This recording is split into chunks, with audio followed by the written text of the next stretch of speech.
Hello guys, চলে এসেছি তোমাদের বন্ধু আজ করে খাওয়া নিয়ে। তোমরা যারা ফেসবুক থেকে দেখছো তারা অবশ্যই ফলো করবে, আর যারা ইউটিউব থেকে দেখছো হকার কাকু চ্যানেলটাই তারা অবশ্যই সাবস্ক্রাইব করবে।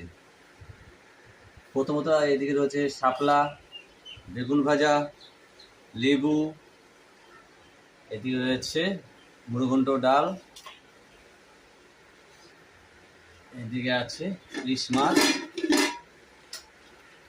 আর রয়েছে ইলিশ মাছের তেল দিয়ে ভাত ভাজা।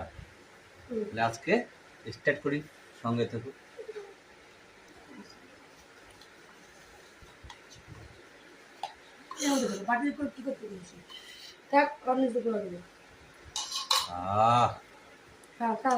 সেন্টেই মন ভরে যাচ্ছে, খুব সুন্দর স্মেল আসছে।